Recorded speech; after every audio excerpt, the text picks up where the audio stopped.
from Dublin. Oh, Great. We are live. Hello, everyone. Welcome to our live session today. Today we'll be talking about electoral reform, and we were talking about it within the EU and specifically in the case of Portugal.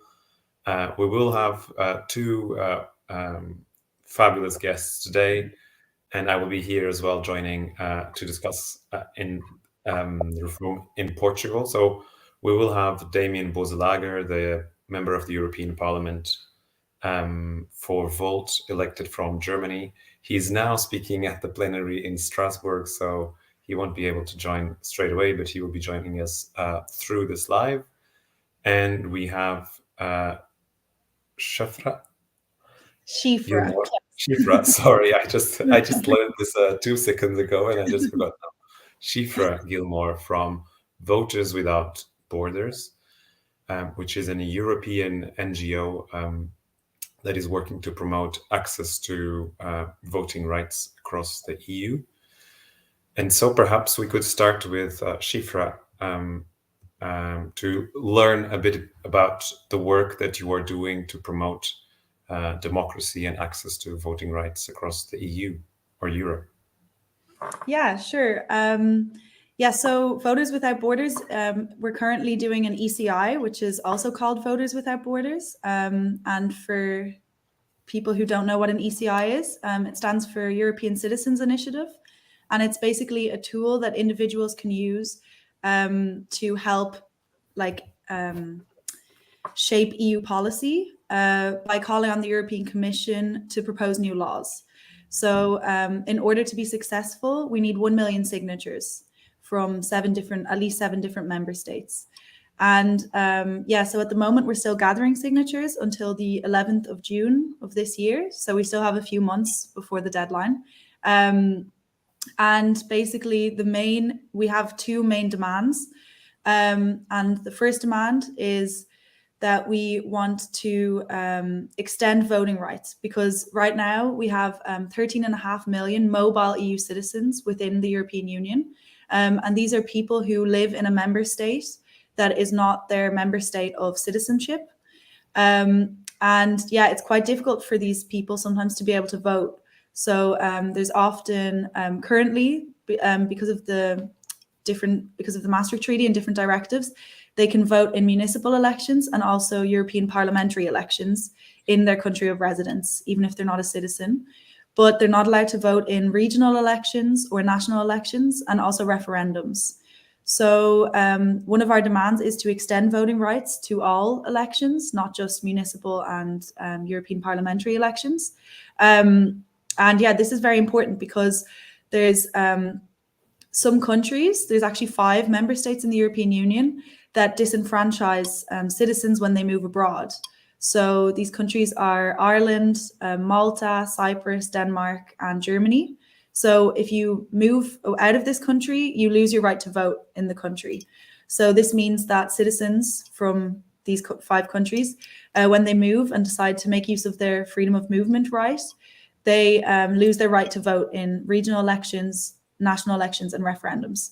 So that's why we find it very important to try and change the laws so that they can vote then in their country of residence where they live. It's also important because the majority of people actually say that they would rather vote in their country of residence over their country of origin, because often they're more involved in the politics in their country of residence and they pay taxes there and live there and work there. So they feel it's important to be able to also vote and help in the decision-making processes. So that's our first demand. We want to make sure that voting rights are extended to all elections.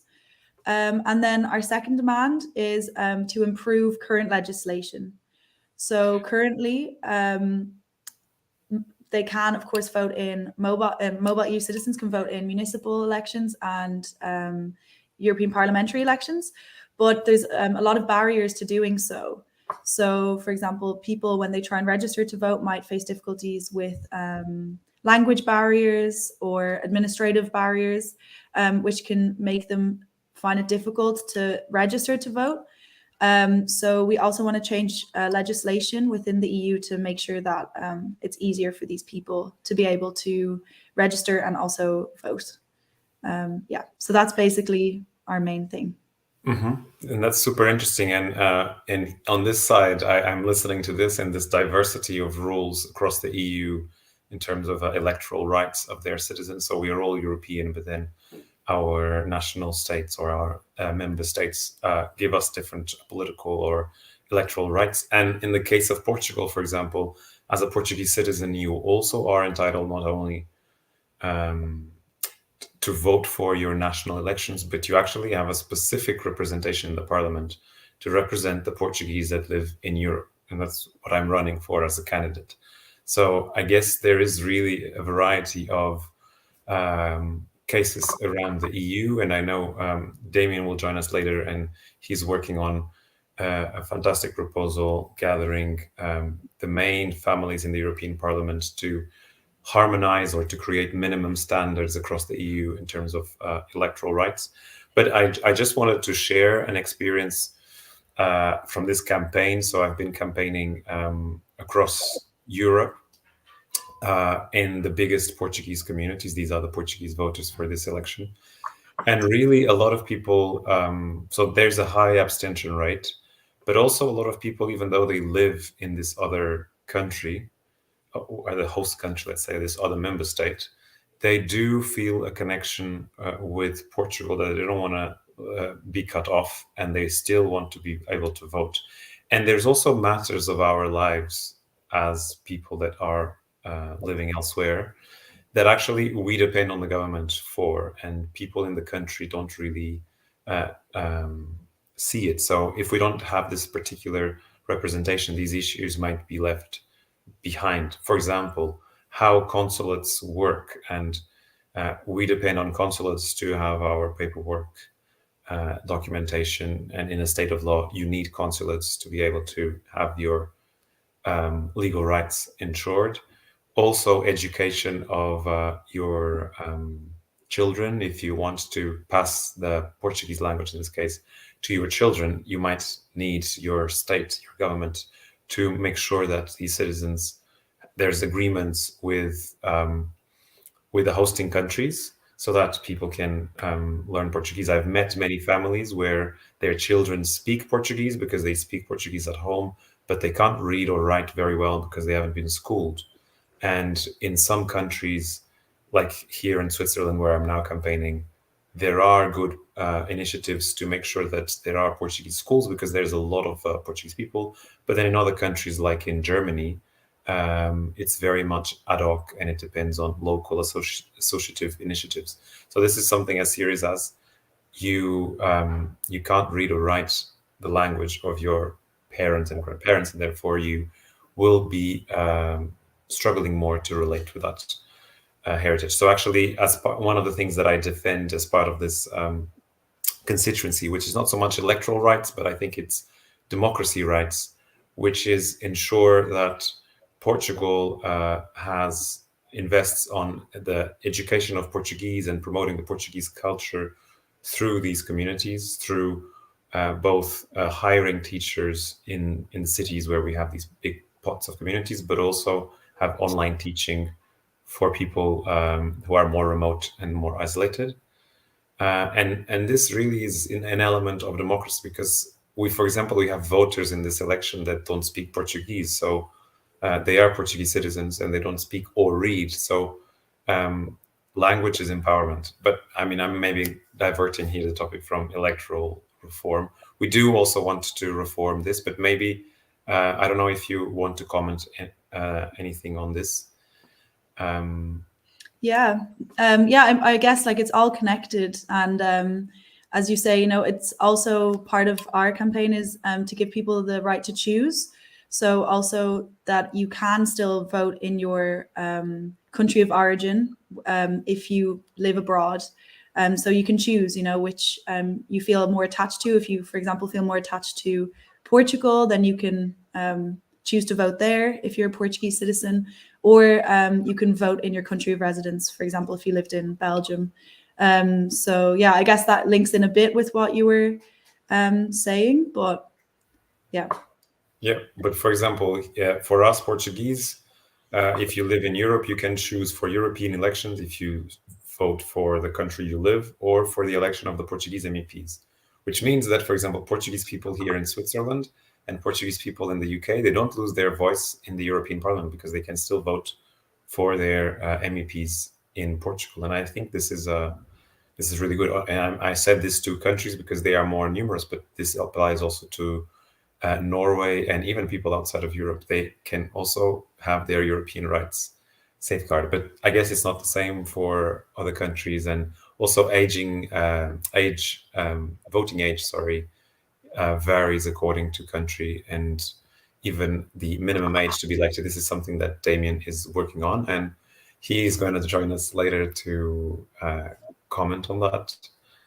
And what do you think are the biggest challenges to change the law, and how can we do this? Is this something that should be done top down, so the European Union introduce kind of minimum standards for all elections, European, but also local, regional, etc.? Or should this be something that countries keep their national sovereignty, let's say? Yeah, I think that's one of the difficulties, because there are a lot of aspects that aren't really within the European Union's competency to change, and it is kind of up to member states. But yeah, I guess with reforming of existing legislation on municipal voting rights and on European Parliament voting rights, especially on the European parliamentary voting rights, that is something that the EU can play a larger role in. And that's why we actually are suggesting the implementation of a help desk as well. Because, as you said already, it can be quite confusing, and every member state has different rules and laws. And so if you're moving somewhere, it can be quite difficult. Also with, as you said, language, because it's a very important thing. So one thing that we are also suggesting, not within our ECI, but as Voters Without Borders, in response to, so the Commission in November decided to revise the two directives, one on municipal voting rights and one on European parliamentary voting rights. And we've kind of looked through it and made some recommendations on extra things that we think could be added. And one is a help desk. So basically the help desk would then function to provide citizens with information on voting and how to register. And we also hope that it would be in all the EU languages, or at least in a variety of EU languages to begin with, so citizens can find information easier. And yeah, we hope that it would help overcome some of the barriers that people face when registering. Yes, there are many barriers. And also the way the voting works. For example, one thing that we want to change in our constituency is that here the vote is postal. And I guess from my experience talking to lots of people every day, I would say that 50% of people don't get their letter because their address is, I don't know, sometimes even if the address is right, they don't get their letter. So there's and this is it. If you don't get the letter, there's nothing you can do to vote. You can't go. You go to the consulate, and even though other people are there voting, and you might be registered there, you cannot vote. You don't know if your letter has some problem in the post service and arrives after the date your vote is not going to be counted. So we actually want to. One of the main things that I want to push if I get elected is to start an electoral reform in Portugal. That starts with ensuring the rights of the Portuguese abroad, because that's my constituency, but also the reform of the Portuguese national electoral system. And this would entail, for example, introducing the electronic vote. We have some good experiences in the European Union, particularly in Estonia. By the way, we have an event tomorrow that I really recommend everyone to follow on the electronic vote, with an expert in Estonia, a Portuguese expat living in Estonia, and Pedro Malheiro, which is also a candidate in the list of votes to this constituency. But we do believe this is an important way to really facilitate the access to people. I used to say that, we have phones, most of us, that read fingerprints, and with that we pay, we transfer money. Why can't we vote in full security? And when I say this to people, and sometimes we think that only young people will feel comfortable with voting electronically, but everyone that I spoke to that has a mobile phone, and I think this goes up to the age of 70, I would say, even with some exceptions going later than that. Everyone looks at me and says, of course, like I can unblock my phone with my fingerprint. Why can't I vote? It's not difficult. So this, I think, could have a major contribution to facilitate access. But then there's another thing about the experience of democracy, but maybe we can talk about that later. So that, which is the encouragement to vote, like make people really want to cast their ballot. Yeah, but Yeah. do you want to say anything about the electronic vote, your experiences, your ideas? Yeah, the Estonia example is actually a really good one to follow. And yeah, as I was saying with like that we've made a response to the commission, we also mentioned Estonia actually, because I think it's a very good blueprint that other member states, as you were saying with Portugal, can use to implement it in their own country. Because it's very helpful that we already have an example of e-voting system that works. So it makes it a lot easier for other member states to implement it. And especially for mobile EU citizens and, as you said, Portuguese people living abroad, it's something that's very necessary to enable voting, especially if there's a lot of issues with postal voting or, for example, even with disenfranchisement. Because in Ireland, there's the only method of voting is by physically going to the ballot box or the voting station. So, yeah, that would be another way of overcoming this obstacle if you're abroad. And Ireland is a country that has millions of people abroad, right? Yes, a lot. Yeah, they have a very big diaspora. I'm not sure how many, but I think it almost adds up to the amount of people that are actually living in Ireland.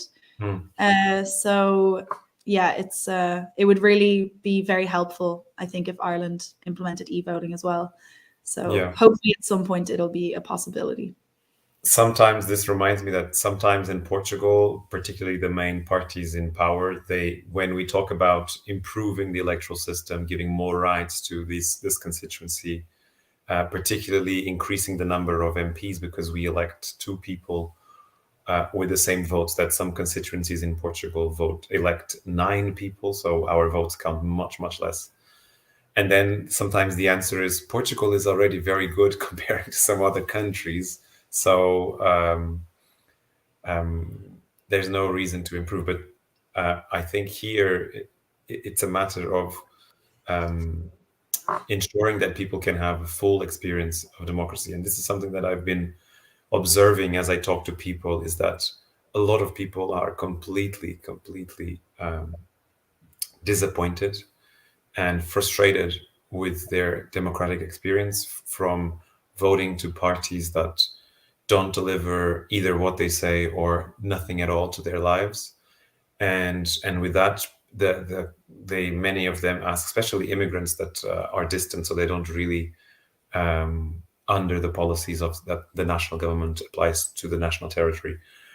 People say, why should I vote? What's the difference? And it's a question that it's hard to answer pragmatically. Like, we can answer in a theoretical way, but actually in practice they are right. But the reason that I then tell them to vote is that actually voting is the most powerful thing to change that reality and to elect new people, new parties that actually want to reform democracy. And that is actually the foundation of Volt. We were created after Brexit, when we felt that people were getting really discouraged and really disappointed with both democracy, to the point of starting to vote for anti-democracy projects and anti-EU projects.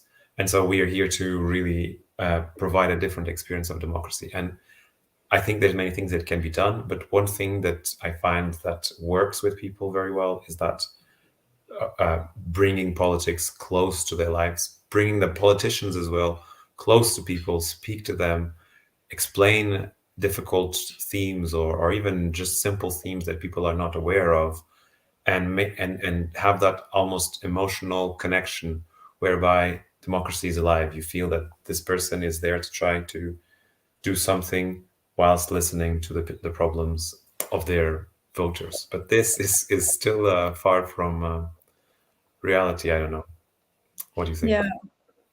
Yeah, it is. It can be a bit disheartening sometimes. And yeah, especially, I mean, it would be a big improvement also for EU democracy if the 13.5 million people living abroad but within the EU did also have voting rights, full voting rights.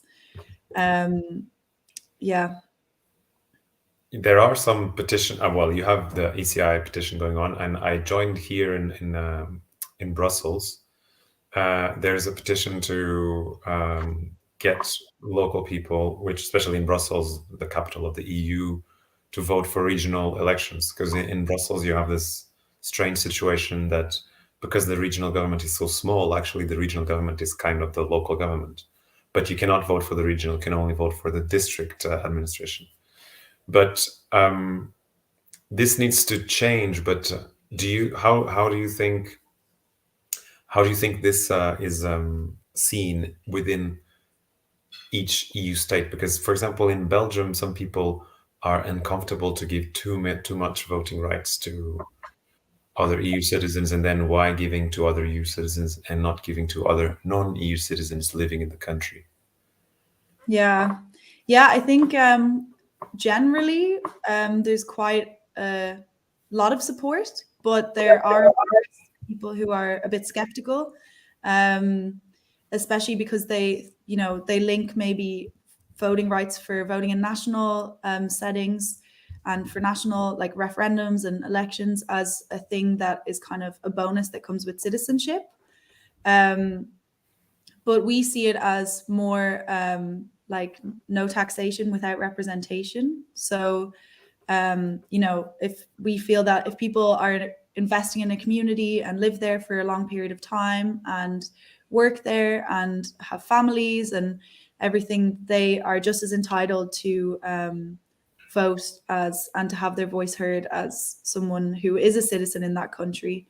But yes, there is certainly an issue as well with the difference between European citizens and non-European citizens. And yeah, within the context of our ECI, it is about European citizens, but we are also working and thinking about ways to include third country nationals as well, so non-EU citizens. And right now, it's already possible in a large number of member states for third country nationals to vote, and in municipal elections only. But yeah, we hope that it'll be possible in all member states, because just as EU citizens should be entitled to vote where they live, so should non-EU citizens. So yeah. And I see we have a question here from the audience.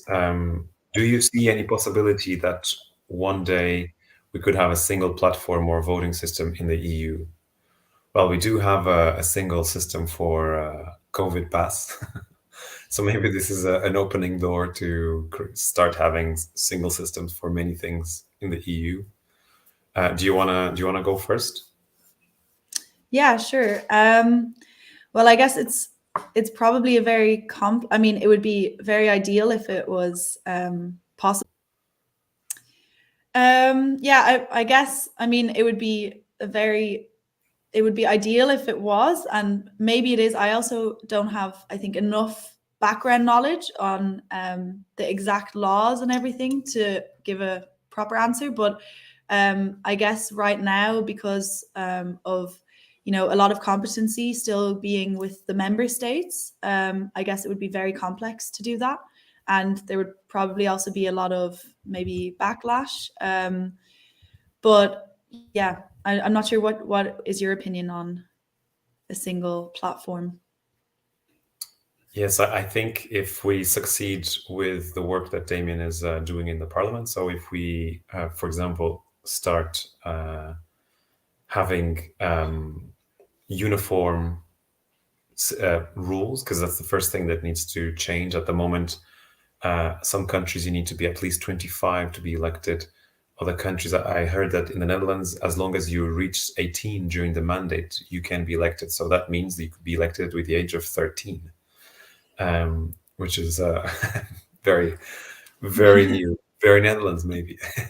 Yeah. But I do think that if we have more pan-European parties and ideas, and especially parties that are clear about what they want for the European Union to be stronger and more united and more uniform, and less so intergovernmental agreement between states that is still very much led by prime ministers rather than a federal common unity, then that's harder. But if we start moving towards a more uniform system, surely having a uniform voting system makes sense. And we start to see that actually uniform systems across the EU work. And in my experience as a Portuguese European, I think they work better than our national systems. So, and for us as well, as you were saying, Europeans that are in mobility, so living elsewhere in Europe, this is fundamental. Like we need more than actually voting. Voting is essential, but we need, for example, to have a common EU ID card that not just allows us to travel, but also allows us to easily pay taxes and set foot in a country, open a bank account, even sometimes like buy your monthly public transport ticket with which or without which you can't if you have a foreign ID or something. So there shouldn't be foreign IDs. There should be at least an ID for EU people in mobility or have an EU ID. But I guess that would come with that ID. Then we can also vote wherever we are in the union. But we are hopefully making steps towards there. I think Damien is now speaking, so we might not have him in the live, or maybe just later. Um, one other thing that I find, I don't know if you want to say anything else about this, Shifra. No, just I completely agree with what you're saying, and I do think there are barriers for people who do like exercise their freedom of movement, like we do, and live somewhere else. So yeah, it would be great if we move towards a more unified Europe where it was a lot easier for people to move to different countries and yeah, have more integrated systems. Yes. And again, this is also fundamental for the experience of democracy. If we really want to have most people voting and feeling that it's important to vote, and therefore keeping democracy alive, because if people don't vote, it's likely that they will start getting interested in anti-democracy parties. And the way to fight the rise of the far right and the extreme, and not just far right actually, there's far right and far left, but the rise of extremes is really to provide people with a wholesome experience of democracy. And this is one of the things, like the state wanting people to vote. And at the moment, I'm in Switzerland, which is actually a really good example of asking people to vote all the time. I think on average, people vote 5 to 6 times a year in Switzerland on Oh, citizen really? initiatives and referenda. It's not that everybody votes all the time, but people do feel that they want to say something like on that matter that is brought up to a referendum or to public decision. People do want to have their voice. It does have its peculiarities, the system. In fact, Switzerland is a mini EU because it has 26 or 7 cantons, and it has a federal government overseeing everything, but then the cantons have their national, well, not national, cantonal authority. And then you have then you have a system of consensus. So you always have to find consensus. The country is led. Every year, the president changes from one party to the other, and this really ensures continuity across parties. I don't know if that would work with many other national member states or member states of the EU, because national politics are different from country to country. But really, what I appreciate here in Switzerland is this regular asking of people. However, we see, for example, in the UK, people were asked about Brexit, and this referendum led people to make a choice that actually wasn't really much related to Brexit per se, but with a lot of frustrations and even fake news about the EU and its role. So, could democracy actually be an enemy of itself? Yeah, it's a good question. Because, yeah, I think there was a lot of misinformation in the media as well, which kind of misleads people as well to maybe make choices that they wouldn't maybe do if they hadn't read certain things about the EU and things like that. So yeah, it is a question, a good question. Yeah. Because I don't, are there a lot of referendums in Portugal? Our culture of referendums is for well, not many, but we had two that since I was born. So one on abortion, and then one on a regionalization. So in giving more power to a middle structure between local and national. So we only have local government and central government. And actually, the new government elected this January has its in manifesto, but we don't know if they will do, because they don't always do what's in the manifesto. But they want to do another referendum on regionalization. So this is something that I think constitutionally is set to needing a referendum if it's to be changed, because it's changing the governance of the country. But we don't have a culture of consulting with the citizens, and that's sad. Actually, one thing that we want to do in Portugal, Volt is pushing for, is what we call citizens' assemblies. So these are spaces not just for voting, but mostly for discussing, learning different perspectives, and have a more informed idea of key issues in the life of a community, or sometimes even in the life of the country. Because really, democracy is also bringing and reflecting on information and making informed decisions. And this is another aspect where the experience of democracy is being really, really deteriorated, because we see a lot of people voting with not really based on I don't know, I don't want to judge people's votes, I can't do this as a candidate, but we see a lot of votes that even go against the own interests of the people. I can say my constituency, my how do I say, the people that have been elected for this role, they have voted in favor of closing consulates and charging educate like classes of Portuguese to immigrants. No immigrant wants this, because we need the consulates, and we don't have any alternative. There's no digital consulate or anything. So how can a member of parliament vote on something that is clearly, blatantly against their voters? This is, again, democracy not really functioning well. I see that Damien unfortunately won't be able to join us today. He's late with his intervention, his speech at the European Parliament. I think that's very reasonable. However, there might be an option I'm seeing here that that we can maybe do this again on Wednesday or Thursday. So I don't know if you are available, Shifra, for that.